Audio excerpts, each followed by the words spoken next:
ஓம் சாந்தி. எல்லோரும் குஷியாக இருக்கிறீங்களா? 10/2/2025 சாக்கார் முரளி பாப்தாதா சொல்கிறாங்க, இனிமையான குழந்தைகளே. ஸோ பாபா மூலமாக உங்களுக்கு அத்வைத வழி கிடச்சிருக்குது. அதாவது பிரிவு இல்லாத வழி, ஒரே வழி, 2 வழி கிடையாது. ஸோ அந்த வழிப்படி நடந்து இந்த கலியுகத்தின் மனிதர்களை தங்கயுக தேவதைகளாக மாற்றக்கூடிய உயர்ந்த காரியத்தை பண்ணுங்க. அதற்கான வழி கொடுக்கப்பட்டிருக்குது. ஒரே வழி தான். தேவதை ஆகிறதுக்கு 2 வழியெல்லாம் கிடையாது, ஒரே வழி தான். ஸோ அதை ஒரே ஒரு கடவுள் நம்ம தந்தை தான் கொடுக்கிறார். மனிதர்கள் ஏன் துக்கமானவர்களாக ஆகியிருக்கிறாங்க? காரணம், ராவணன் எல்லாரையும் சபிச்சிட்டான். அதனால தான் எல்லோரும் துக்கமுடையவர் ஆகிட்டாங்க. ஆனால் பாபா சபிக்கிறது கிடையாது, ஆஸ்தி கொடுக்கிறார், ஆசீர்வாதம் கொடுக்கிறார். ஆனால் கடவுள் சாபமிட்டதாக குரான் பைபிளில் இருக்கும். ஸோ அது கடவுளுடைய வேலை கிடையாது, ராவணனுடைய வேலை. மனிதர்களும் அப்படி தான் நினச்சிட்டு இருக்கிறாங்களே, துக்கம் வந்தால் கடவுள் என்னை ஏன் தான் சோதிக்கிறாரோ அப்படின்ட்டு. இந்த மாதிரி சாபம் கொடுக்கறது ராவணனுடைய வேலைன்றது கூட உலகத்திற்கு தெரியல. ஸோ பாரதவாசிகளுக்கு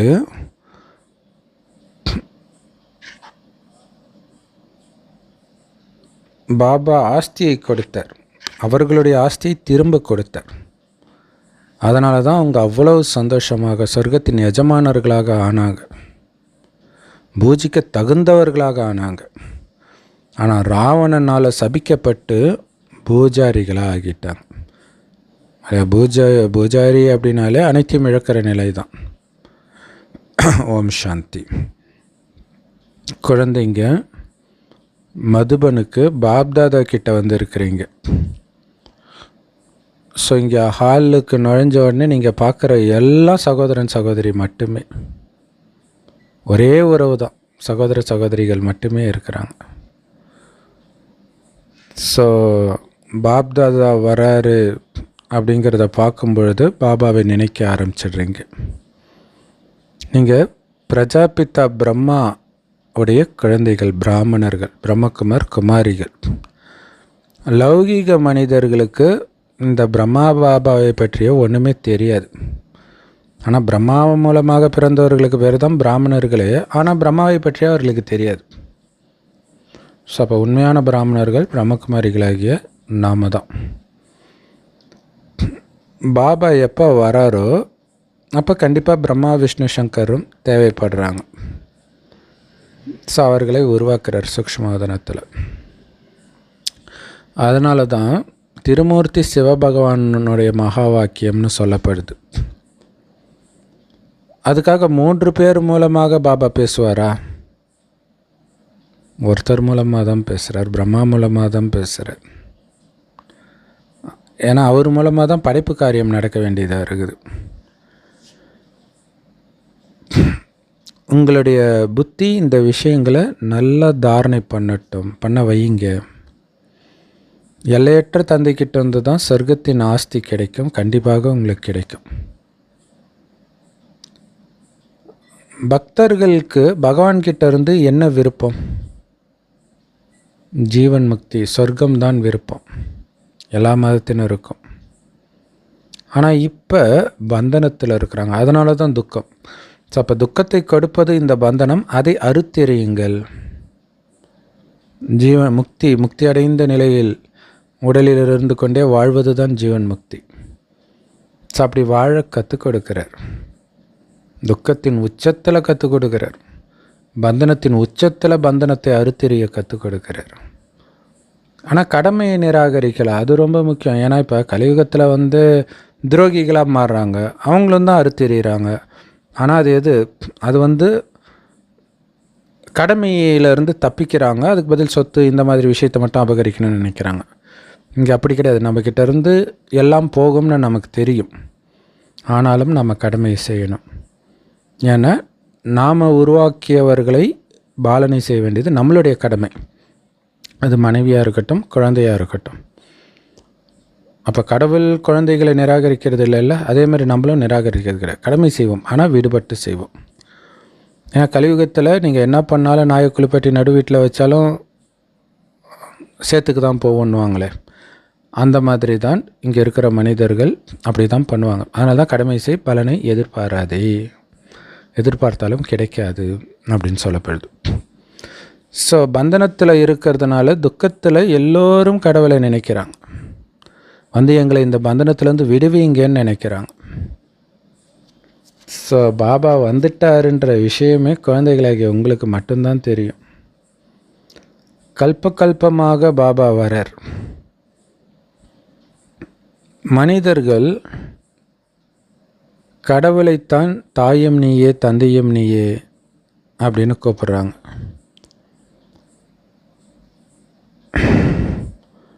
ஆனால் அதோடைய அர்த்தம் கூட யாருக்கும் தெரியாது.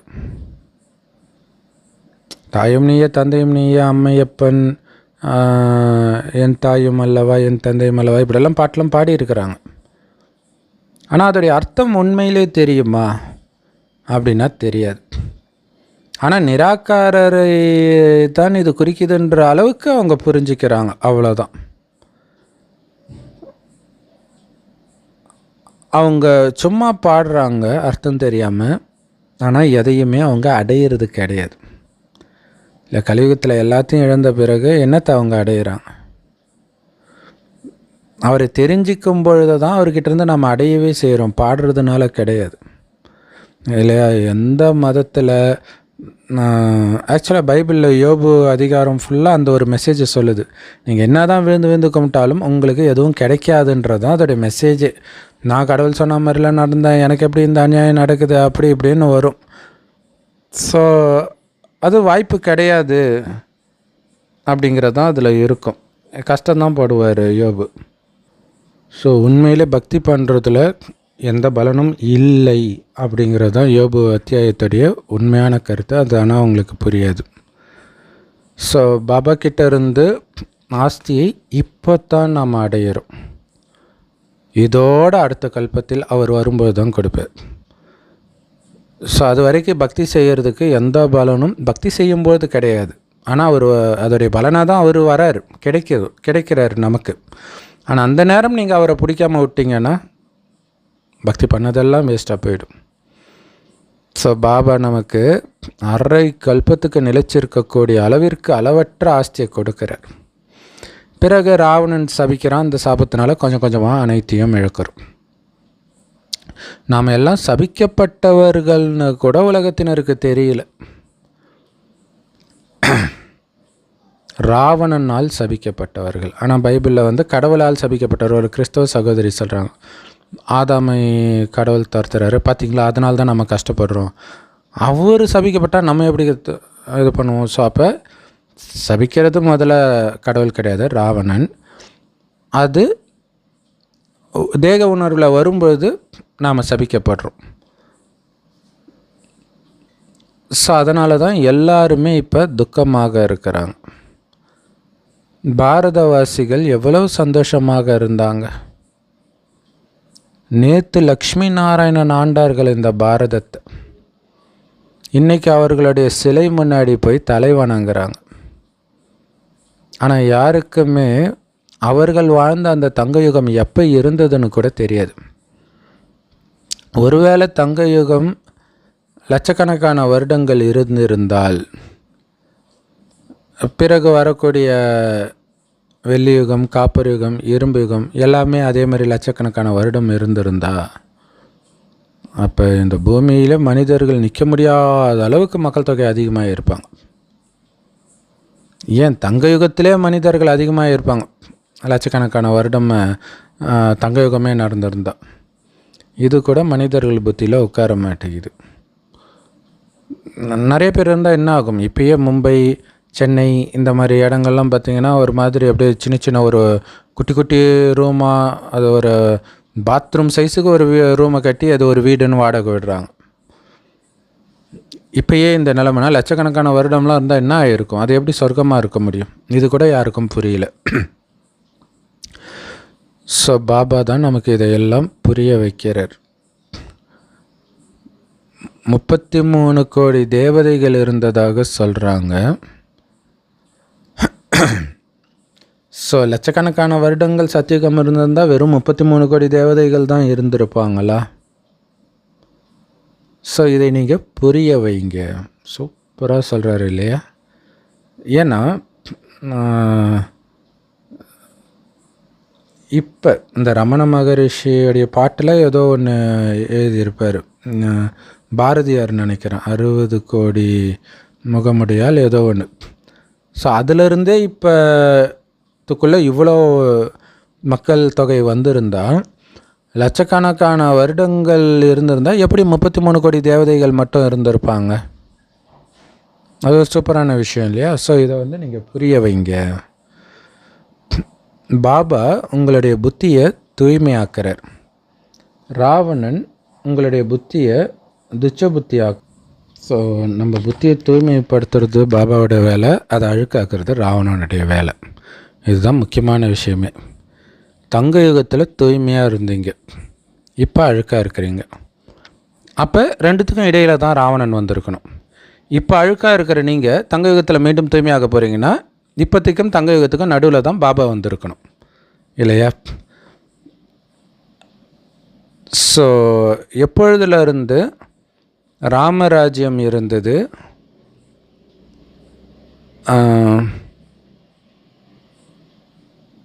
எது வரைக்கும் ராமராஜ்யம் இருந்தது?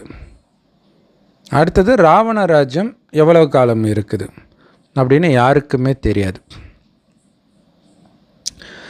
அவங்க என்ன நினச்சிக்கிறாங்க, இப்போவே தான் ராமராஜ்யமும் நடக்குது, ராவண ராஜ்யமும் நடக்குதுன்னு நினச்சிக்கிறாங்க. ஏன்னா பலவிதமான கருத்துக்கள் மனிதர்களிடையே நிலவுது இல்லையா? எத்தனை மனிதர்களோ அத்தனை கருத்துக்கள். ஸோ எல்லாருக்கிட்டையும் கருத்து கேட்டால் என்ன ஆகும்? அத்தனை விதமான கருத்துக்கள் வரும். குழந்தைகள் நமக்கு மட்டும்தான் ஒரே வழி, ஒரே தந்தைக்கிட்ட இருந்து கிடைக்கிது. நாம் பிரம்மா மூலமாக தேவதைகளாகிட்டு இருக்கிறோம். தேவதைகளுடைய மகிமை பாடப்படுது. என்னென்ன? அனைத்து குணங்களிலும் நிரம்பியவர்கள், 16 கலைகள் நிரம்பியவர்கள் அப்படின்ட்டு. அவர்களும் நம்மை மாதிரியே மனிதர்கள் தான். அப்போ ஏன் மனிதர்களுடைய மகிமை பாடப்படுது? அவங்களும் நம்மள மாதிரி மனுஷன் தானே. அப்போ ஏதோ ஒரு வித்தியாசம் இருக்குது, இல்லாட்டினா மகிமை பாட மாட்டாங்க இல்லையா? அவங்க அனைத்து கலைகள் நிரம்பி இருந்தாங்க, கலைகளை இழந்திருக்கிறோம். தெய்வீக குணங்கள் நிரம்பி இருந்தாங்க, அசுர குணங்கள் நிரம்பி இருக்கிறோம். அதனால தான் அவர்களுக்கு மகிமை. ஸோ உங்கள் முயற்சிக்கேற்ப குழந்தைகள் வரிசைக்கிரமமாக இருக்கிறீங்க. மனிதர்களை தேவதையாக்கும் இந்த காரியத்தை செய்வதை வரிசைக்கிரமமாக கற்றுக்கவும் செய்கிறீங்க. இரும்பு யுக மனிதர்களை தங்க யுக தேவதைகளாக மாற்றுறீங்க. அதாவது அவர்களை பரந்தாம நிவாசிகளாக முதல்ல மாற்றுறோம், பிறகு இந்த உலகத்தின் எஜமானர்களாக மாற்றுறோம் இல்லையா? பரந்தாமத்தின் எஜமானர்களாக மாத்திரம். முதல்ல பரந்தாமத்துக்கு போயிட்டு தான் ஆத்மா வரும் இல்லையா? பிறகு அங்கேருந்து இந்த பூமிக்கு வரும்போது சொர்க்கம். ஸோ சொர்க்கத்துக்கே எஜமானர்களாக நாம் மாற்றுறோம். மற்றபடி இது ஒன்றும் சாந்தி தாமம் கிடையாது. இங்கே அமைதி கிடைக்கிறதுக்கு இங்கே எப்படி அமைதி கிடைக்கும் இல்லையா? இலங்கையில் யுத்தம் நடக்கும் பொழுது அங்கே அமைதி உண்டாகணும், மற்றவர்களை அடிச்சிக்கக்கூடாதுன்ட்டு பீஸ் கீப்பிங் ஃபோர்ஸ் எடுத்துகிட்டு இந்தியா அனுப்பிச்சிது. ஸோ அவங்க போய் அங்கே இருக்கிற பெண்கள் கிட்டலாம் நிறைய பாலியல் அத்துமீறலாம் ஈடுபட்டு அது ஒரு முக்கியமான காரணமாக அமைந்தது ராஜீவ்காந்தி கொலை பண்ணுறதுக்கு. ஸோ இங்கே எப்படி அது பண்ண முடியும்? இப்போ அதே மாதிரியே டொனால்ட் ட்ரம்ப் கூட உலகம் ஃபுல்லாக அமைதியாக்கிட முடியும். காசா பிரச்சனை, காசாவை நம்ம எடுத்துக்கிட்டால் சண்டை வராது அப்படின்ட்டு ஒரு நல்ல எண்ணத்தில் கூட அவர் செய்யலாம். ஆனால் அது அப்படித்தான் நடக்குமா அப்படிங்கிறத நம்ம பார்ப்போம். ஏன்னா அது வாய்ப்பு கிடையாது இல்லையா? ஏன்னா இது ஒன்றும் சாந்தி தாமம் கிடையாது. அதே மாதிரி இங்கே நீங்கள் காரியங்களும் செஞ்சாகணும், கம்முன்னும் இருக்க முடியாது. உடல் இல்லைன்னா கம்முன்னு இருக்கலாம் பரந்தாமத்தில். இங்கே உடம்பு வந்துடுச்சுல, எப்படி கம்முன்னு இருப்பீங்க? கம்முன்னு இருங்க அப்படின்னு சொல்லிட்டு நாகராஜ் சாது அவருடைய வீட்டை ₹1 விற்றுட்டு திருவண்ணாமலையில் போய் 24 மணி நேரம் கதை அடிச்சிட்டு இருக்கிறாரு அப்படின்ட்டு அவருக்கு கம்ப்ளைண்ட். இப்போ அவர் சொல்கிறார், இதுவே கூட என்னுடைய காரியமாக இருக்குமே, அப்புறம் எதுக்கு கம்முன்னு இருங்கன்னு சொன்னீங்க? ஸோ காரியம் செய்யாமல் அமைதியாக இருக்கிறது உடல் இல்லாமல் நம்முடைய இனிமையான அமைதியான வீட்டில் மட்டும்தான் சாத்தியம், பரந்தாமத்தில். அதுதான் சாந்தி தாமம், இது கிடையாது. நாம் அந்த பரந்தாமத்தின் இனிமையான வீட்டின் எஜமானர்கள், அங்கே வசிப்பவர்கள். அது சுகதுக்கத்திற்கு அப்பாற்பட்ட இடம் இல்லையா? பரந்தாமத்தில் சுகமும் இருக்காது, துக்கமும் இருக்காது. ஏன்னா உடம்பும் இருக்காது. உடம்பு இருந்தால் தானே சுகதுக்கத்தை அனுபவிக்க முடியும், காரியம் செய்ய முடியும். அங்கே எதுவுமே இருக்காது, சுயநினைவு இல்லாமல் ஆத்மா அங்கே இருக்கும். அப்படி ஒரு அமைதி, தூக்கத்தில் வர அமைதி மாதிரி. அந்த அமைதி இருக்கிறதே தெரியாது இல்லையா? ஸோ பிறகு தங்க யுகத்தில் நீங்கள் உலகத்தின் எஜமானர்களாக ஆகிடுறீங்க. குழந்தைகளாகிய நீங்கள் இப்போ தகுதி வாய்ந்தவர்களாக மாறுறீங்க, சொர்க்கத்துக்கு தகுதியுடையவர்களாக மாறிட்டு இருக்கிறீங்க. ஸோ இதுதான் நம்மளுடைய துல்லியமான லட்சியம். உங்கள் முன்னாடி எப்பயுமே இருக்கணும், அந்த லக்ஷ்மி நாராயணன் ஆகிறது தான் என்னுடைய லட்சியம், உலகத்தின் எஜமானர் ஆகிறது தான் என்னுடைய லட்சியம். ஸோ குழந்தைகள்கிட்ட யோக சக்தி இருக்குது, மற்றவர்கள்கிட்ட ஸ்தூல பலம் இருக்குது. அவர்களும் யுத்த மைதானத்தில் நீனா நானா பார்த்துக்கலான்ட்டு அங்கே சண்டை நடந்துகிட்டு இருக்குது. அதே நேரத்தில் நீங்களும் யுத்த மைதானத்தில் தான் இருக்கிறீங்க. ஆனால் இது மறைமுகமான யுத்த மைதானம், உங்கள் மனதில் நடக்கிற யுத்த மைதானம். இங்கே நடக்கிற யுத்தமே இம்சை கொடுக்கும் குணத்தை அழித்து அஹிம்சைவாதிகளாக மாறுவது தான், இரட்டை அஹிம்சைவாதிகளாக. அப்படி இருக்கிறது தான் இங்கே யுத்தமே. என்ன ஆனாலும் நான் அமைதியாகத்தான் இருப்பேன், நீ அடித்தாலும் உதைச்சாலும் அப்படிங்கிறது தான் மகாத்மா காந்தியோடைய ஒத்துழையாமை இயக்கம், அஹிம்சை போராட்டம் எல்லாம். அதை இப்போ இங்கே பண்ணுங்க. இந்தியாவுடைய உண்மையான சுதந்திரம் சொர்க்கம்தான். இங்கே நீங்கள் கடவுளின் வழிப்படி நடங்க, அமைதியாக இருங்க. என்ன ஆனாலும், எதை இழக்க நேர்ந்தாலும். மற்றபடி அடி உதையெல்லாம் நமக்கு கிடைக்காது. இறைவனுடைய வழிபடி, குறிப்பாக பாபாவுடைய நினைவில் இருக்கும் பொழுது பாதுகாப்பு கவசமாக இருக்கும். இரட்டை அஹிம்சைவாதிகளாகவும் நீங்கள் இருப்பீங்க. ஸோ மனிதர்கள் இரட்டை இம்சைவாதிகளாக இருக்கிறாங்க. அதில் காம வாள் செலுத்துவது தான் முதல் இம்சை, மிகப்பெரிய இம்சை, வன்முறை அது. ஸோ அது வன்முறைன்றது சன்னியாசிகள் புரிஞ்சிக்கிறாங்க, அதனால தான் அவங்க தூய்மையாகிறாங்க. ஆனால் உங்களை தவிர வேறு யாருக்குமே பாபா மேலே அன்பு கிடையாது. காதலனுக்கு காதலிக்கு இடையில் அந்த காதல் அன்பு இருக்கும், அது ஒரு ஜென்மத்தின் காதல். ஆனால் நீங்கள் அரை கல்பமாக என்னுடைய காதலிகளாக இருக்கிறீங்க. என்னை நினைவு செஞ்சுக்கிட்டே இருந்தீங்க பக்தி மார்க்கத்தில். இப்போ வந்துட்டேன், நான் சொல்கிறேன், இந்த ஒரே ஒரு ஜென்மம் மட்டும் எனக்காக தூய்மையாக இருங்கள். யோசிச்சு பாருங்களேன். இப்போ காதலன் காதலியோடைய ஆசை கூட என்ன? கடைசி வரைக்கும் அவன் என்னை மட்டுமே நினச்சிட்டு இருக்கணும், அவள் என்னை மட்டுமே நினச்சிட்டு இருக்கணும், இதான் ஆசை. இது ஒரு சொல்லப்படாத ஒரு ஒப்பந்தம். அது லவ் பண்ணும்பொழுதே, மேரேஜ் பண்ணுறதுக்கு முன்னாடியே அது அது அது அந்த அர்த்தத்தில் தான் ப்ரப்போஸ் பண்ணுறது. அதே தான் பாபாவும் சொல்கிறார். என்னை தவிர நீ யாரையும் நினைக்காத, உடலற்ற பாபாவை நினைச்சிங்கனாலே நீங்கள், அதுவும் உங்களும் உடலற்ற ஆத்மான்னு உணர்ந்து நினைக்கும் பொழுது தூய்மை ஆகிடுவீங்க. எண்ணத்தினால் கூட எந்த விகாரமும் வரக்கூடாது. அந்த அளவிற்கு பாபாவின் நினைவினால் தூய்மையின் சக்தியை அதிகப்படுத்திக்கிட்டே இருங்க. இந்த ஒரு ஜென்மம் எந்த அளவுக்கு அதிகப்படுத்துகிறீங்களோ அந்த அளவுக்கு ஆயுள், செல்வம், எல்லாமே உங்களுக்கு, ஆரோக்கியம் எல்லாமே உங்களுக்கு நிரப்பி கொடுக்குறார் அரை கல்பத்திற்கு. அதுக்கு நீங்கள் பண்ண வேண்டியதில் இந்த ஒரு ஜென்மம் மட்டும் தூய்மையாக இருந்து என்னை கரெக்டாக நினைவு பண்ணுங்க. அதுக்கு பிறகு நீங்கள் என்னை நினைக்க வேண்டியதிலிருந்து கூட விடுபட்டுடுவீங்கன்றார். செம சூப்பரில். அடயோகத்திலே சொல்லுவாங்க, கடவுளை நினச்சிக்கிட்டே இருக்கணும், ஒரு டைமில் கடவுளையும் மறந்துடணும். ஆனால் அவர்களுக்கு இந்த அர்த்தத்தில் சொல்லலை. ஆனால் அவங்க அப்படியே கம்முன்னு இருக்கிறது தான் ஒரு பெரிய லட்சியம். அந்த கம்முன்னு இருக்கிற நிலைக்கு முன்னாடி சுவாசத்தை கவனிக்கிறது, கடவுள் பேரை சொல்லிவிட்டு அதுக்கப்புறம் அதையும் மறந்துடுறது, அப்படி நினச்சிக்கிறாங்க. அவங்க அந்த அர்த்தத்தில் சொல்லாட்டினாலும் அந்த வார்த்தைக்கு இப்படியும் ஒரு அர்த்தம் இருக்குது இல்லையா? கடவுளை பிடித்து தூய்மையான பிறகு நீங்கள் கடவுளையும் நினைக்க தேவையில்லை, ஏன்னா சொர்க்கம் கிடைச்சிடுது. அங்கே நினைக்கணுன்ற எண்ணம் கூட வராது. அதிலிருந்தும் உங்களை விடுபட வைக்கிறார். தங்க யுகத்தில் நினைக்க வேண்டிய அவசியமே இருக்காது. துக்கத்தில் இருக்கும்போது தான் எல்லாரும் என்னை நினைக்கிறாங்க. இது நரகம். இதை சொர்க்கம்னு சொல்ல முடியாது. ஸோ பிரபலமானவர்கள், ரொம்ப பணக்காரர்களாக இருக்கிறவங்க இது தங்களுக்கு சொர்க்கம்னு நினச்சிக்கிறாங்க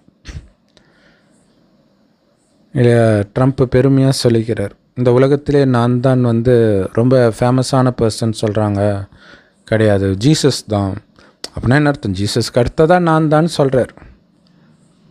அப்போ இது என்ன சொர்க்கமா? இங்கே ஃபேமஸ் ஆகிறதுனால என்ன ஜெயிலில் ஒருத்தன் ஃபேமஸாக இருக்கிறான்றதுனால ஏதாவது ஒரு பெருமை இருக்குதா? ஸோ அந்த மாதிரி தான் இங்கே பிரபலமானவர்கள், அவர்களுக்கு இது ஆல்ரெடி சொர்க்கமாக இருக்கிற மாதிரி புரிஞ்சுக்கிறாங்க. ஏன்னா அவங்களுக்கு சொந்தமாக ஏரோப்ளேன் இருக்கும், எல்லா சுகமும் இருக்கும். ஸோ அப்படி ஒரு குருட்டு நம்பிக்கையில் வாழறாங்கன்றார். இது சொர்க்கம் நினைக்கிறது தான் மிகப்பெரிய குருட்டு நம்பிக்கை. தாயும் நீயே தந்தையும் நீயேன்னு மனிதர்கள் பாடினாலும் அவர்கள் எதையுமே புரிஞ்சிக்கிறது கிடையாது.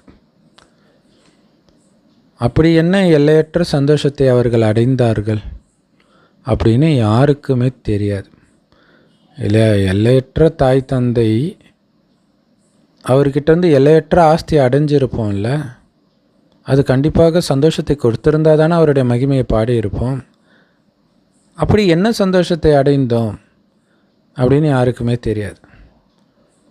ஸோ ஆத்மா தான் பேசும். ஆத்மா புரிஞ்சிக்குது, நாம் எல்லையற்ற சந்தோஷத்தை அடைகிறோம்.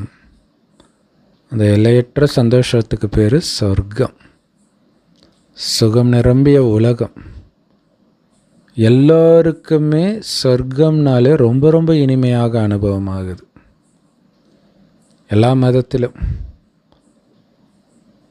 சொர்க்கத்தில் வைர வைடூரியங்களினால் நிரப்பப்பட்ட நிறைய மாளிகைகள், அரண்மனைகள் இருக்கும்னு நம்ம இப்போ தெரிஞ்சுக்கிறோம்.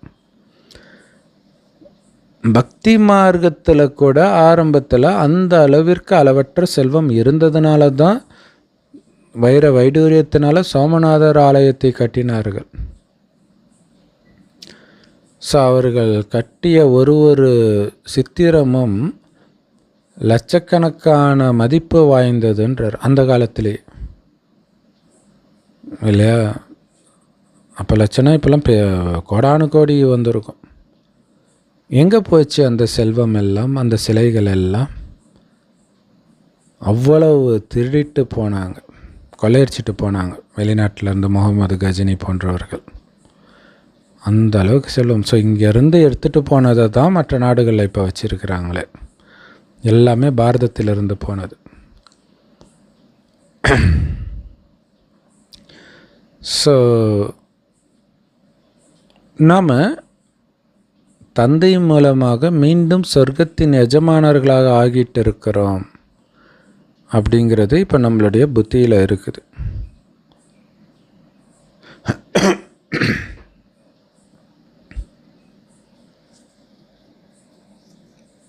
நம்மளுடைய அரண்மனைகள் தங்கத்தினால் செய்யப்பட்டு இருக்கும். ஸோ கதவுகளில் விலை மதிப்பற்ற அந்த ரத்தினங்கள் பதிக்கப்பட்டு இருக்கும். ஸோ ஆக்சுவலாக அந்த சோமநாதர் ஆலயம் இந்த மாதிரி கோயிலிருந்து எடுத்துகிட்டு போன அந்த வைர வைடூரியங்களை எடுத்து மசூதிகளை அங்கே முஸ்லீம் மன்னர்கள் போய் அலங்கரித்தார்களாம். சரி, சொர்க்கத்தில் நம்மளுடைய வாசற்கதவில் கூட விலை மதிப்பற்ற வைர வைடூரியங்கள் பதிக்கப்பட்டு இருக்கும். ஆக்சுவலாக ஜெயின கோயில்கள் கூட அந்த மாதிரி கட்டப்பட்டது ஆரம்பத்தில் அப்படின்னு சொல்கிறார். ஸோ அஜ்மீரில் இருக்கிற தங்க கோயில் கூட ஜெயின் கோயில் தான் இல்லையா? ஆனால் இதுக்கு முன்னாடி இருந்த அந்த வைரமெல்லாம் இப்போ இல்லை. இப்போ தந்தைக்கிட்ட இருந்து அந்த ஒரிஜினல் சொர்க்கத்தையே ஆஸ்தியாக இப்போ நம்ம அடையிறோம். சிவபாபா பாரதத்தில் தான் வருகிறார். பாரதத்திற்குத்தான் கடவுள்கிட்ட இருந்து சொர்க்கத்தின் ஆஸ்தி கிடைக்கிது. கிறிஸ்தவர்கள் கூட கிறிஸ்தவுக்கு 3000 வருடத்திற்கு முன்பு பாரதம் சொர்க்கமாக இருந்தது அப்படின்னு சொல்கிறாங்க. அந்த சொர்க்கத்தை ஆட்சி செஞ்சது யார்? இது யாருக்குமே தெரியாது. ஆனால் இருக்கிறதுல மிக பழமையானது பாரதம்னு மட்டும் தெரியும். அப்போ கிறிஸ்துவுக்கு 3000 வருடம் முன்பு சொர்க்கமாக இருந்ததுன்னா அது பாரதமாகத்தானே இருந்திருக்கும்.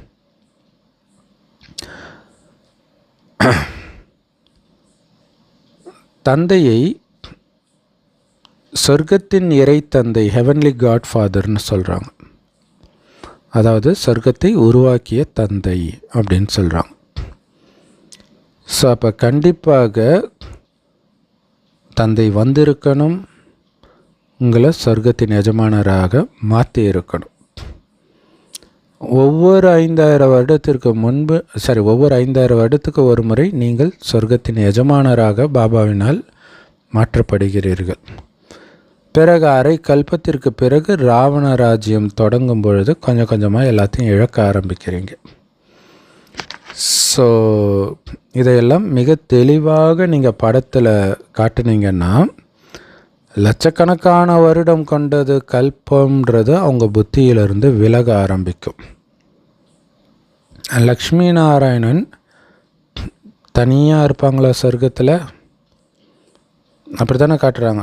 அப்படியே பார்க்கடலாக அங்கே 2 பேர் மட்டும் இருக்கிற மாதிரி, 2 பேருக்கு மட்டும் தனி உலகத்தை படைப்பாங்களே. அதே தான் நம்ம அங்கே கிறிஸ்தவர்கள் கேட்போம், ஆதாம் அவளுக்கு மட்டும் தனியாக சொர்க்கத்தை படைப்பாரா? ஒரு ராஜ்யமே இருந்திருக்கும். அவர்களுடைய குழந்தைகள் ராஜாக்கள் ஆகி இருப்பாங்க. ஸோ நிறைய பேர் ராஜாக்களாக ஆனாங்க. ஒட்டுமொத்த மாலையும் உருவாகுது. ஸோ அந்த மாலையில் வந்தவர்களைத்தான் நினைவு செய்கிறோம், வெற்றி மாலையில் வந்தவர்கள். ஸோ யார் பாபாவுடைய உதவியாளர்களாக ஆகி பாபாவுடைய சேவையை செய்கிறாங்களோ அவர்களுடைய மாலை தான் உருவாக்கப்படுது. அவர்கள் தான் வெற்றி மாலையில் வராங்க. ஸோ இது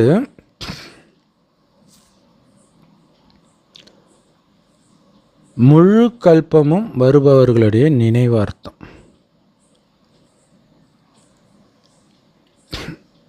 யார் பூஜிக்க தகுந்தவர்களாகவும் பூஜாரியாகவும் ஆகிறாங்களோ அவர்களுடைய நினைவார்த்தம் தான் அந்த மாலை, வெற்றி மாலை. முழுசாக வரவங்க இல்லையா, முழுசாக 84 பிறவி எடுக்கிறவங்க. நீங்கள் எப்போ பூஜிக்க தகுந்தவரிலிருந்து பூஜாரி ஆகுறீங்களோ அப்போ உட்காந்து அந்த மாலையை உருட்டுன்னு உருட்டிகிட்டு இருக்கிறீங்க. இல்லை இப்போ கூட இஸ்கான் குரூப்காரங்க பார்த்திங்கன்னா ஒரு பைக்குள்ளே மாலையை வச்சு உருட்டுறதை பார்க்கலாம், இங்கே தமிழ்நாட்டிலே கூட. ஸோ உங்கள் மாலையை நீங்களே ஜபிச்சுட்டு இருக்கிறீங்க. முதல்ல அவங்க மாலையை கையில் எடுத்து பிறகு அதற்கு தலை வணங்குவாங்க. பிறகு அந்த மாலையை உருட்ட ஆரம்பிப்பாங்க.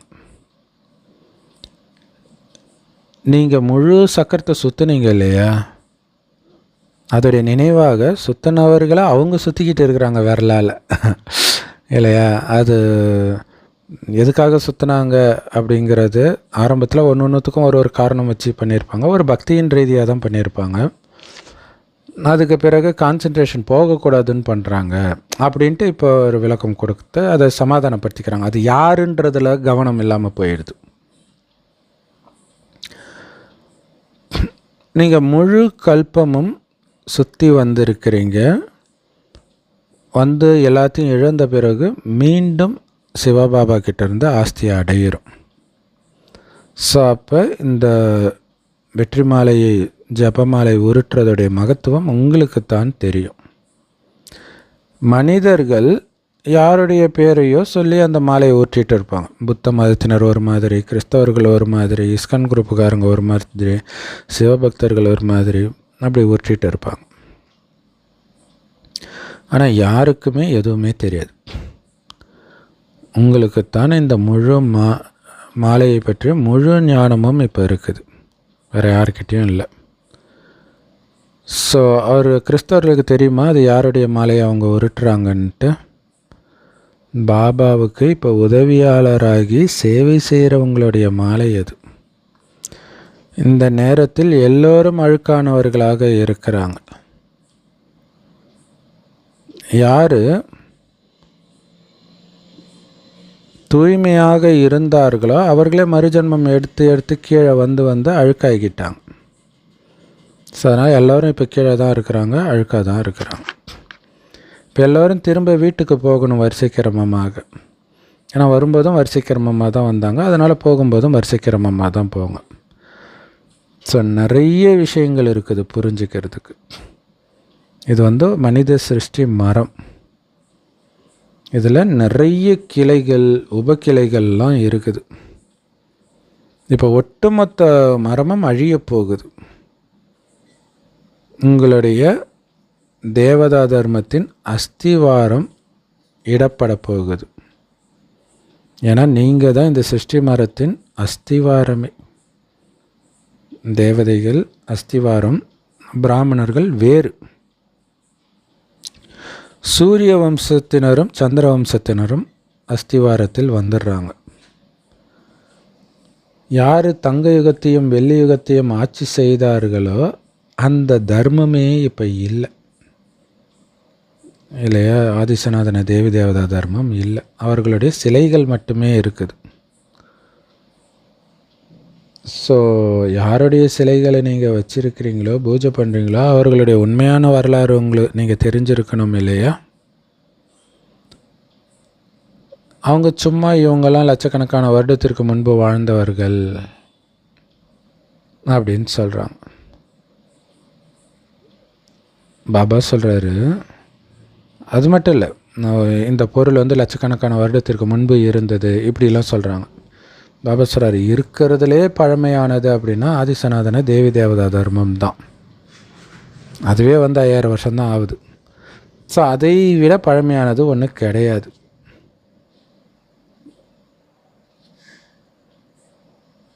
அப்படியும் இல்லை அப்படின்னா இங்கே காணப்படுற எல்லாமே 2500 வருஷம்தான் ஆகியிருக்கும் இல்லை? ஏன்னா சொர்க்கம் இருக்கிற இடம் தெரியாமல் அழிஞ்சிடுது. ஸோ இப்போ இங்கே இருக்கிறதெல்லாம் 2500 வருடத்துக்குள்ளே இருக்கிறது. அந்த இப்போ தமிழ்நாட்டில் ஏதோ ஒன்று இரும்பு எடுத்துருக்குறாங்க, அது 5000 வருஷம் முன்னாடி, 6000 வருஷம் முன்னாடி அப்படின்னு சொல்லிகிட்ருக்குறாங்க. அப்போ அவங்க கணக்கிடுற முறையில் ஏதோ ஒரு தவறு இருக்குது. ஏன்னா மனித அறிவு கண்டிப்பாக தவறு நடக்கும் இல்லையா? பாருங்கள், ஏரோப்ளேன் வெடிக்குது, அது வெடிக்குது, இது வெடிக்குது. அப்போ அங்கே இருக்கிற கண்டுபிடிப்பெல்லாம் தவறாகும்போது அப்போ இந்த கால கணக்கும் தவறாக இருக்கிறதுக்கான வாய்ப்பு இருக்குது இல்லை? ஸோ மனிதர்கள் அகழ்வாராய்ச்சி பண்ணிகிட்டு இருக்கிறாங்க. பக்தி மார்க்கத்தில் வழிபடப்பட்ட பழைய சிலைகள் அதெல்லாம் கிடைக்குது. நிலநடுக்கத்தினால உள்ளே போய் கோயிலே கூட சில சமயம் மண்ணுக்குள்ளே இருந்து எடுக்கிறாங்க. ஸோ அந்த சிலைகளை வைத்து மீண்டும் கூட கோயில் கட்டிடுறாங்க.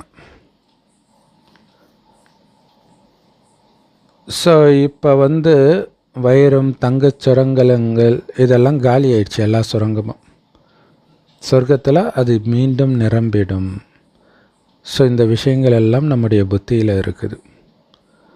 பாபா உலகத்தின் வரலாறு புவியியலை புரிய வைக்கிறார். ஆரம்பத்தில் எப்படி ரொம்ப கம்மியானவர்கள் மட்டுமே தங்க யுகத்தில் இருந்தாங்க, பிறகு எப்படி மனிதர்கள் மக்கள் தொகை கொஞ்சம் கொஞ்சமாக அதிகரிச்சுதுன்னு புரிய வைக்கிறார். எப்படி அதிகரிச்சது? மேலே இருந்து பரிணாமத்துலேருந்து வந்துக்கிட்டே இருப்பாங்க, ரிட்டர்னே போக முடியாது. இப்போ என்ன தான் ஒரு இடத்துல போர் நடக்கட்டும், லட்சக்கணக்கில் இருக்கட்டும், அது வேறு எங்கேயோ பிறந்துடும். அப்போ மக்கள் தொகை குறைய வாய்ப்பே கிடையாது, அதிகமாகிட்டே தான் இருக்கும். பரந்தாமத்துலேருந்து வந்துக்கிட்டும் இருக்கிறாங்க, வந்தவர்களும் மறுஜன்மம் எடுத்துக்கிட்டு இருக்கிறாங்க. ஸோ அப்போ மக்கள் தொகை அதிகரிக்கத்தானே செய்யும்.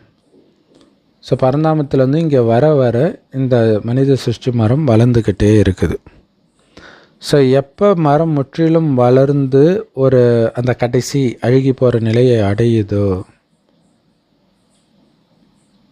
அப்போ தான் சொல்கிறாங்க, ராமரும் போனார், ராவணனும் போனான். எல்லோரும் போயிட்டாங்க இல்லையா? ராமனும் வந்துட்டு போயிட்டான், ராவணனும் வந்துட்டு போயிட்டான். ராவணனுடைய குடும்பம் ரொம்ப பெருசு பாருங்கள், எத்தனை தர்மங்கள், இது எல்லாம் ராவணன் உருவாக்குனது. ஆனால் நம்ம குடும்பமும் ரொம்ப ரொம்ப சின்னது. நம்ம பிரம்மகுமாரிகளை தவிர எல்லாம் சேர்ந்து ராவணனுடைய குடும்பம் அது எவ்வளோ பெருசு. பிரம்மகுமாரிகள் ஊருக்கு 5 பேர் 10 பேர் தான் இருக்கிறாங்க. அப்போ எவ்வளோ கம்மியாக இருக்கிறோன்னு யோசிச்சு பாருங்கள்.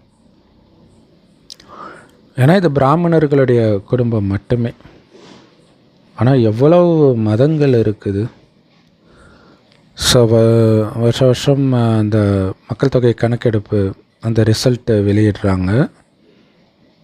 ஸோ எத்தனை பேர் இல்லையா, அத்தனை பேரும் ராவணனுடைய குடும்பத்தை சார்ந்தவர்கள். அவர்களும் எல்லோரும் போயிடுவாங்க இல்லையா? ஸோ கடைசி நேரத்தில் அந்த உலகழிவின் போது எல்லோரும் ராம சம்பிரதாயமும் போகுது, மேலே ராவணன் சம்பிரதாயமும் போகுது. ஸோ யோபு பைபிளில் யோபு அதிகாரத்தில் இது வரும். நல்லவனும் கடைசியில் இறக்குறான், கெட்டவனும் இறக்குறான் அப்படின்ட்டு. ஸோ எல்லாருமே மேலே போயிடணுன்ற ஒரு அர்த்தம் வருது. அது முரளி படிக்கும்போது தான் நமக்கு அது புரியுது. ஆனால் அதில் என்ன இருக்குன்னா, அப்போ என்ன நல்லவனும் தான் சாகுறான், கெட்டவனும் தான் சாகுறான், அப்போ எதுக்கு நல்லவனாக வாழணும், ஏன் கடவுள் இப்படி பண்ணுறாரு, அப்படி அர்த்தத்தில் எடுத்துகிட்டு போயிடுறாங்க. ஆனால் அதுக்கு பின்னாடி இப்படி ஒரு ஞானம் ஒளிஞ்சிருக்கிறது நம்ம முரளி பார்க்கும்போது தான் தெரியுது. ஸோ எல்லோரும் போய் கொஞ்சம் பேர் தான் இருப்பாங்க. ஏன்னா அவர்கள் மூலமாக தான் மீண்டும் மக்கள் தொகை விருத்தி ஆகும். ஸோ அதனால் கொஞ்சம் பேர் இருப்பாங்க அட்வான்ஸ் பார்ட்டி. ராவணனுடைய குடும்பத்தினர் சொர்க்கத்துக்குள்ளேயே நுழைய முடியாது, நுழையவும் மாட்டாங்க. அவங்க எல்லோரும் முக்தி தாமத்தில் இருப்பாங்க. ஸோ யார் இப்போ நல்லா படிக்கிறீங்களோ அவங்க தான் பரந்தாமத்திலேருந்து வரிசைக்கிரமமாக சொர்க்கத்தில் இறங்கி சுகத்தை அனுபவிப்பீங்க. எப்படி சொர்க்கத்தில் நிராகார ஆத்மாக்களின் மரம் இருக்குது, இந்த பூமியில் மனித சிருஷ்டி மரம் இருக்குது அப்படிங்கிறத புரிஞ்சுக்கிறோம். அந்த நிராகார மரம் தான் இங்கே மனித சிருஷ்டி மரமாக பூமியில் வருது. ஸோ இது உங்களுடைய புத்தியில் இருக்குது. படிக்கிறதுல நீங்கள் கவனம் கொடுக்கலை அப்படின்னா எக்ஸாமில் ஃபெயில் ஆகிடுவீங்க இல்லையா? லௌகிக படிப்புக்கு எப்படியோ அதே மாதிரி தான் இங்கேயுமே. நீங்கள் இதை நல்லா படிச்சுக்கிட்டே இருக்கிறீங்க, மற்றவர்களுக்கு சொல்லி கொடுத்துக்கிட்டே இருக்கிறீங்கன்னா சதா ஆனந்தமாக இருப்பீங்க. ஸோ இந்த ஞானத்தை நாமளும் தினமும் படித்து மற்றவர்களுக்கும் கொடுக்க கொடுக்க தான் நமக்கு ஆனந்தம் இருக்கும். ஆனால் நீங்கள் காம விகாரத்தில் விழுந்துட்டீங்கன்னா படித்ததெல்லாம் மறந்துடும், உங்களுக்கு அந்த போதை எதுவுமே இருக்காது. ஸோ அது ஒரு முக்கியமான காரணம். ஏன் நிறைய பேர் சேவையே பண்ண மாட்டாங்கன்னா இதுதான் காரணம். ஸோ எப்போ ஆத்மாக்கள் சொக்கத்தங்கமாக இருக்கிறாங்களோ அப்போ தான் அவங்க இந்த ஞானத்தை நல்ல தாரணை பண்ண முடியும் இல்லையா? தங்க பாத்திரத்தில் தான் சிங்கப்பால் தங்கன்னுவாங்க இல்லையா? அந்த மாதிரி பாபாவுடைய ஞானம் எப்போ தாரணை ஆகும், உங்களுடைய ஆத்மா சொக்க தங்கமாக மாறும் பொழுது. ஸோ அதனால தான் கடைசியில் நல்ல தூய்மையான பிறகு பார்த்திங்கன்னா நல்ல இப்போ ஆத்மான்னு நினைக்கிறது டக்கு டக்குன்னு மறக்குதா, பாபாவை நினைக்கிறது மறக்குதா, சொர்க்கத்துக்கு போகிறன்றது, பாபா எனக்கு அப்பான்றது, ஒரு ஆசிரியர்ன்றது, இந்த நினைவு சதா இருக்கிறது இல்லையே. முற்றிலும் தூய்மையான பிறகு அப்படியே அது மட்டும்தான் ஞாபகமே இருக்கும். ஸோ தங்க பாத்திரம் தூய்மையாக இருக்குது அப்படின்னா அப்போ தான் அது 100% தங்கம்னு சொல்லுவோம். யாராவது அழுக்காயிட்டாங்க இந்த ஞானத்தை எடுத்த பிறகுனா அவங்களால இந்த ஞானத்தை பேச முடியாது, அவர்களுக்கு சேவைக்கான வாய்ப்பும் கிடைக்காது. நீங்கள் சிவபாபா முன்னாடி உட்காந்துட்ருக்குறீங்க. ஓகே, 2 பாபா முன்னாடியும் உட்காந்துட்ருக்குறீங்க.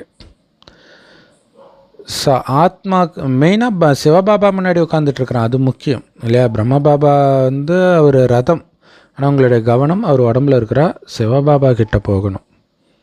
அதுதான் போதை இல்லையா? ஒரு மனிதன் முன்னாடி உட்கார்றது போதை கிடையாது. அங்கே முன்னாடி சிவபாபா இருக்கிறார், அவர் மட்டும்தான் உங்கள் கண்ணுக்கு தெரியணும். ஸோ சிவபாபாவே எனக்கு நடத்திட்டு இருக்கிறாரு ஆத்மாக்களுக்கு அப்படின்னு நம்ம புரிஞ்சுக்கிறோம். இந்த கர்மேந்திரியங்கள் மூலமாக ஆத்மாக்கள் இந்த ஞானத்தை கேட்குறோம். நமக்கு இந்த ஞானத்தை சொல்லிக் கொடுப்பவரோ சுயம் பகவான். வேறு உலகத்தில் எங்கேயாவது இந்த மாதிரி ஒரு ஸ்கூல் இருக்குதா? கடவுளே அப்பா டீச்சர் சத்குரு ரூபத்தில் ஞானத்தை கொடுத்து கூடவே அழைச்சிட்டு போகிறது எங்கேயாவது இருக்குதா? எல்லோரையும் பாபா அழைச்சிட்டு போகிற சத்குருவாக வந்திருக்கிறார். அப்படிப்பட்ட தந்தை முன்னாடி உட்கார்ந்துட்டு இருக்கிறீங்க. ஸோ அப்படிப்பட்ட தந்தை முன்னாடி உட்கார்ந்து ஞானத்தை கேட்குறதுக்கும் உங்கள் சென்டரில் முரளி படிக்கிறதோ அல்லது கேட்குறதோ டேப்பில் ரெக்கார்டாகி கூட போகும். அதுக்கும் 2 பெரிய வித்தியாசம் இருக்குது. பட் இருந்தாலும் கேட்குறது அது சூப்பர். கேட்குறத விட படிக்கிறது பார்க்கும்போது அதுவுமே டிஃப்ரென்ஸ் இருக்கும் இல்லையா? பாபா வாய்ஸில் நீங்கள் நேரடியாக பார்க்கும்போது இன்னும் நேரடியாக மதுபனில் பாபா சிவபாபாவுக்கு முன்னாடி இருந்து கேட்குறது அது பயங்கர போதை. அடுத்தது அதே வாய்ஸே நீங்கள் சென்டரில் கேட்டிங்கன்னா அதுவும் போதை கொடுக்கும், பட் நேரில் கேட்குற அளவுக்கு வராது. படித்தாலும் போதை கிடைக்கும், ஆனால் அது கேட்குற அளவுக்கு வராது. ஸோ இந்த டேப் ரெக்கார்டர் அப்போ தான் உருவாக்கியிருக்கிறாங்க. இந்த முரளி வந்த டைமில் ஒரு நாள் எல்லோர்கிட்டையும் இது இருக்கும்ன்றார். ஸோ அது போய் டிவி இப்போ மொபைல் ஃபோனாக எல்லாருடைய பேக்கெட்லேயும் இருக்குது, முரளி கேட்க முடியுது. ஸோ குழந்தைகளுடைய சந்தோஷத்திற்காகத்தான் பாபா இந்த விஷயங்களெல்லாம் உருவாக்க வைக்கிறாரு. அதை பயன்படுத்திக்கணும். இன்டர்நெட்டு வந்தது யாருக்காக? செல்ஃபோன் வந்தது யாருக்காக? எல்லாமே நமக்காக தான். அதிலே கெட்டு போகிறாங்க. ஓகே, கீழ் நோக்கி போகிறாங்க. நம்ம மேல் நோக்கி போகிறதும் இல்லாமல் மேல் நோக்கி பலரை எழுப்பவும் செய்கிறோம். அந்த போதை இருக்கணும், அதுக்கு பயன்படுத்திக்கணும் இந்த கருவிகளை. ஸோ பாபா சொல்கிறார், இது ஒரு பெரிய விஷயம் கிடையாது. இந்த பிரம்ம பாபா ராஜாவாக இருந்தார், ரொம்ப அழகாக இருந்தார் ஆரம்பத்தில். இப்போ அழுக்காகிட்டார். அதனால தான் ஷாம் சுந்தர்னு சொல்கிறோம். ஷாம்னா அழுக்கானவர், சுந்தர்னா அழகானவர். ஷாம்னா கருப்பு. ஸோ கருப்பை அசிங்கம், அழுக்கு அப்படின்னு சொல்கிறோம். நாம் கூட அதே மாதிரி அழகாகத்தான் இருந்தோம். மறுஜன்மம் எடுத்து எடுத்து நாம் அழுக்கானவர்களாகிட்டோம். இப்போ மீண்டும் அழகானவர்களாக மாறுவோம். ஏன் ஒருத்தர் மட்டும் அப்படி ஆகணும் அழகானவராக? இல்லையா? நம்ம எல்லோருமே ஆகிறதுக்கான வாய்ப்பு எல்லோருக்கும் தானே ஞானத்தை கொடுக்குறாரு. ஸோ அதே மாதிரி அசிங்கமாகிறதும் ஒருத்தர் மட்டும்தான் ஆவாரா ஷாம் சுந்தராக? அந்த பாம்பு என்ன அவரை மட்டும்தான் கடிச்சுதா? ஏன்னா கதைப்படி யமுனை நதியில் அந்த காளிங்க நாகம் கிருஷ்ணரை தீண்டிடுச்சு, கடிச்சிடுச்சு. அதனால் அவர் முகம் உடம்பு கருப்பாயிடுச்சின்னு சொல்லுவாங்க. ஸோ அந்த நாகம் 5 விகார நாகம். காமம், கோபம், பற்று, பேராசை, அகங்காரன்ற 5 விகாரம் கிருஷ்ணர ஆத்மாவை மட்டும் இல்லை எல்லா ஆத்மாவையும் துவாபரகத்துக்கு வரும்போது கடிக்க ஆரம்பிச்சிருது. ஸோ மாயைத்தான் அந்த பாம்பு அப்படின்னு சொல்லப்படுது. ஸோ விகாரத்தில் ஈடுபடுறதுனால, குறிப்பாக காமத்தில் ஈடுபடுறதன் மூலமாக ஒவ்வொருத்தரும் அழுக்காகிடுறாங்க. ஆக்சுவலாக எந்த விகாரம் வந்தாலுமே மூஞ்சி தெரியும் இல்லையா? இப்போ அழகாக இருக்கிறவங்க கூட எந்த நேரமும் கோபப்பட்டுக்கிட்டே இருந்தாங்கன்னா அவங்க மூஞ்சே மாறிடும். ஸோ காமம் கேட்கவே தேவையில்லை. ஆத்மா அழுக்காகுது, அடுத்து அதை எடுக்கிற உடலும் அந்த மாதிரி அழுக்கான உடல் தான் கிடைக்கும். இதெல்லாம் ரொம்ப தெளிவாக புரிஞ்சுக்கணும். எல்லையற்ற தந்தை சொல்கிறாரு, உங்கள் குடும்பத்தில் இருந்துக்கிட்டே இந்த கடைசி ஜென்மம் மட்டும் எனக்காக தூய்மையாக இருங்கன்ற. இதனால் பாபாவுக்கு எந்த நன்மையும் கிடையாது. நீங்கள் தூய்மை இழக்கிறதுனால பாபாவுக்கு எந்த நஷ்டமும் கிடையாது. இருந்தாலும் பாபா சொல்கிறார், எனக்காக தூய்மையாக இருங்கன்னு. அதுதான் அன்பு. எனக்காக ஸ்கூலுக்கு போடான்னு குழந்தைங்க கிட்ட கெஞ்சுற மாதிரி பாபா பேசுகிறேன். இது குழந்தைங்க கிட்ட நான் பிச்சையாக கேட்குறேன்றார், தூய்மையாக இருங்கன்ட்டு. ஸோ அதனால தான் சிவன் பிச்சை எடுக்கிற மாதிரி பக்தியில் கதை வருது. யார்கிட்ட பிச்சை எடுக்கிறார்? பார்வதி தேவி கிட்ட பிச்சை எடுக்கிறார். நாம் தானே பார்வதி தேவிகள். தூய்மையாக இருங்கன்னு பிச்சை எடுக்கிறார். தாமரை மலர் மாதிரி தூய்மையாக இருந்து என்னை நினைவு பண்ணிக்கிட்டே இருங்க. அப்போ இந்த ஜென்மத்திலேயே நீங்கள் தூய்மை ஆயிடுவீங்க. இப்போ தூய்மையாகிறதும் இல்லாமல் 21 பிறவிக்கும் தூய்மையாகவே இருப்போம். நினைவில் இருக்க இருக்க உங்களுடைய முன்ஜென்ம பாவங்கள் எல்லாம் அழிஞ்சிடும், எவ்வளவு பாவம் செய்திருந்தாலும். ஸோ நினைவில் மட்டும் கவனம் கொடுத்துக்கிட்டே இருக்கணும். ஸோ அதனால்தான் இதை யோக அக்னி, பல ஜென்மத்தின் பாவத்தை எரிக்கக்கூடிய யோக அக்னின்னு சொல்லப்படுது. ஆரம்பத்தில் நீங்கள் சதோ பிரதானமாக இருப்பீங்க சொர்க்கத்தில். அப்புறம் கொஞ்சம் கொஞ்சமாக இறங்க இறங்க சதோ ரஜோ தமோ நிலைக்கு வர வர நம்மளுடைய கலைகளும் குறைஞ்சிக்கிட்டே இருக்கும். காரணம், கலப்படம் ஆத்மாவில் கலந்துக்கிட்டே இருக்கும். அப்போ கலைகள் குறைஞ்சிடும். ஸோ பாபா புரிய வைக்கிறார், என் ஒருவனை மட்டும் நினைவு செய்யுங்க. மற்றபடி நதி நீரில் குளிக்கிறதுனாலெல்லாம் நீங்கள் தூய்மையாக மாட்டீங்க. ஏன்னா தண்ணியும் ஒரு பஞ்ச தத்துவத்தில் ஒரு தத்துவம் தானே. எப்படி பஞ்ச தத்துவத்தினாலான நதி உங்கள் பாவத்தை அழிக்கும், தூய்மை ஆக்கும்? ஆறுகள் கடலிலிருந்து தான் வெளிப்படுது இல்லையா? கடல்லிருந்து மேகம் கவர்ந்து மழை பொழிந்து அதனால் நதி வருது அப்படின்னா அது கடல்லிருந்து தான் வெளிப்படுது. ஸோ அப்படி ஒரு வேளை நதி உங்களை தூய்மையாக்கணும், முதல்ல கடலில் தூய்மையாக இருக்கணும், தூய்மை ஆக்குபவராக இருக்கணும். கடலை போய் குளிக்க வேண்டியது தானே அப்படின்ட்டு பாபா சொல்கிறார். ஸோ உண்மையிலே ஞான நதிகளில், ஞான கங்கையில் மூழ்குவதன் மூலமாக தான் நாம் தூய்மையாக முடியும். ஞான கங்கை, தண்ணி கங்கை கிடையாது. ஸோ அற்புதமான முரளி கொடுத்த அன்பான பாப்தாதாவுக்கு அன்பு நினைவுகள் மற்றும் காலை வணக்கம். பாபா சொல்கிறாங்க, வெற்றி மாலையில் மணி ஆகணும்னா பாபாவுக்கு உதவியாளராகி பாபாவுடைய சேவையில் மூழ்குங்கள். ஸோ அந்த ஒரு பிரியதர்ஷனோட மட்டும்தான் உண்மையான அன்பு இருக்கணும். அவர் ஒருவரை மட்டும்தான் நீங்கள் நினைவு செய்யணும்.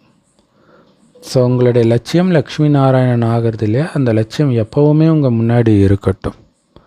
ஸோ அதை பார்த்து பார்த்து முயற்சி பண்ணுங்கள். அது என்னுடைய ஃபோட்டோ, நான் தான் அப்படி ஆகிட்டு இருக்கிறேன்னு நினச்சி முயற்சி பண்ணுங்கள். இரட்டை அஹிம்சாவாதிகளாகி மனிதர்களை தேவதையாக்கக்கூடிய மிக உயர்ந்த காரியத்தை செய்வதில் உங்களை பிஸியாக வச்சிருங்க. வரதானத்தில் பாபா சொல்கிறாங்க, அனைத்து ஈர்ப்புகளிலிருந்தும் விடுபட்டு சதா வெற்றி பெற்றவன்ற அந்த போதையில் சதா ஆனந்தமாக இருங்கள். இல்லை, எல்லா ஈர்ப்பிலிருந்தும் விலகிறது தான் வெற்றி பெறுவது. அப்படி வெற்றி பெற்றிருக்கிறன்ற அந்த போதையில் இருங்கன்றார். இதுதான் சமபோதை இல்லையா? ஸோ வெற்றி ரத்தினங்களுடைய நினைவார்த்தம் பாபாவுடைய கழுத்து மாலையாக காட்டப்பட்டிருக்குது. சிவனுடைய கழுத்தில் நிறைய ருத்ராட்ச மாலை சங்கர் கழுத்தில் போட்டிருக்கிற மாதிரி இருக்குது. சங்கரை தான் சிவன் அவங்க நினச்சிட்ருக்காங்க இல்லையா? ஸோ அப்போ இன்னைய வரைக்கும் அது நினைவு செய்யப்படுது. வெற்றி பெற்றவர்களுடைய நினைவுன்னா பாபாவுடைய கழுத்து மாலையாக ஆகிறாங்க. ஸோ அதனால் நான் பாபாவின் கழுத்தின் மாலையாக இருக்கக்கூடிய வெற்றி ரத்தினம்ன்ற அந்த போதை இருக்கணும். வெற்றி பெறுபவர்களுக்கு மட்டுமே பாபாவுடைய கழுத்தை சுற்றி இருக்கக்கூடிய அந்த மாலையில் மணியாகக்கூடிய பாக்கியம் கிடைக்கிது. உலகத்தின் எஜமானருடைய குழந்தைகள், நீங்கள் சாதாரண விஷயம் கிடையாது. உங்களுக்கு கிடைத்திருக்கிற இந்த ஞானம் வேறு யாருக்குமே கிடைக்க முடியாது. ஸோ எப்போ இந்த போதை உங்களுக்கு நிரந்தரமாக இருக்குதோ, இந்த ஆனந்தம் நிரந்தரமாக இருக்குதோ, அப்போ நீங்கள் எல்லா விதமான கவர்ச்சியிலிருந்தும் விலகி இருப்பீங்க. இல்லை, கடவுளுடைய கழுத்து மாலையாக இருக்கிறேன், வெற்றி பெற்றவனாக இருக்கிறேன், இந்த போதையில் இருந்தால் மற்ற விஷயத்திலே சிக்க மாட்டீங்க. ஏன்னா சிக்கினா வெற்றியை இழக்கிறீங்கன்னு அர்த்தம். யார் சதா வெற்றியாளர்களாகவே இருக்கிறாங்களோ அவங்க சதா ஆனந்தமாகவே இருப்பாங்க. ஒரு தந்தையுடைய நினைவின் ஈர்ப்பினால் மட்டுமே அவர்கள் ஈர்க்கப்படுவார்கள். வேறு யாரினாலும் அவர்கள் ஈர்க்கப்பட மாட்டார்கள். அதனால்தான் சதா ஆனந்தமாக அவர்களால் இருக்க முடியுது. ஸோ அதுக்கு பாபா கழுத்தில் இருக்கிற மாலை, வெற்றி மாலை, நான் சதா வெற்றி அடைகிறவன் நான் அப்படிங்கிற அந்த போதையிலே இருங்க. எந்த ஈர்ப்பினாலும் நீங்கள் ஈர்க்கப்பட மாட்டீர்கள். ஒரு தந்தையுடைய நினைவின் ஈர்ப்பில் மட்டுமே ஈர்க்கப்பட்டிருப்பீங்க. ஸ்லோகன்: ஒருவரின் நினைவின் ஆழத்தில் தன்னையே மறக்கிறது இருக்கு பாருங்க, அதுதான் ஏகாந்தத்தில் இருக்கிறது அப்படின்னு பாபா சொல்கிறார். ஸோ மீரா படத்தில் பார்த்திங்கன்னா மீரா அப்படி தான் இருப்பாங்க. கிரிதர கோபாலா கிரிதர கோபாலான்ட்டு தன்னையே மறந்துடுவாங்க, கிருஷ்ணா கிருஷ்ணான்ட்டு. ஸோ அதுதான் தனிமைன்றார், ஏகாந்தம்ன்றார். இப்போ சுற்றி நடக்கிற எதுவுமே உங்களை டிஸ்டர்ப் பண்ணாது. நீங்கள் ஆழ்ந்த அமைதியில் இருக்கும்போது மற்றவர்களும் உங்களை டிஸ்டர்ப் பண்ண மாட்டாங்க. ஸோ அவ்யக்த பயிற்சி, ஏகாந்த பிரியராகி ஒற்றுமை மற்றும் ஒருமுகத்தன்மையை தாரணை செய்யுங்க. ஸோ இப்போ நீங்கள் எல்லோரும் ஒருவருக்கு ஒருவர் தைரியத்தை அதிகரிச்சுக்கிட்டே இருக்கணும். உங்களை நேரத்தை அருகில் கொண்டு வருவதற்கு நிமித்தமானவர், அனைத்து ஆத்மாக்களுக்கும் முக்தியை கொடுப்பதற்கு நிமித்தமானவன் நான், அனைவருக்கும் முக்தியை கொடுத்தே ஆகணும் அப்படின்னு புரிஞ்சுக்கோங்க. அது உங்களை விட்டால் யாரும் கொடுக்க முடியாதுன்னா அதுக்கு இப்போவே நீங்கள் எவரடியாக தயாராக விலகிய நிலையில் இருக்கணும் இல்லையா? நீங்கள் முக்தி அடைந்த நிலையில் இருக்கும்போது தானே மற்றவர்களுக்கு நீங்கள் முக்தி கொடுக்க முடியும். ஸோ அதுக்கு நீங்கள் என்ன பண்ணணும்னா, இந்த நினைவின் சொரூபமாக உங்களுடைய எண்ணங்கள் இருந்துச்சுன்னா மட்டும்தான் இது சாத்தியம் இல்லையா? அனைவருக்கும் ஒரு வினாடி பார்வையிலே முக்தி கொடுக்கிறது. அப்போ உங்களுடைய எண்ணங்களே விழிப்புணர்வு ரூபத்தில் இருக்கணுன்ற. நான் ஆத்மான்றது எண்ணம், ஆனால் அந்த ஆத்ம ரூபத்திலே இருக்கிறது டிஃப்ரென்ஸ் தெரியுது இல்லையா?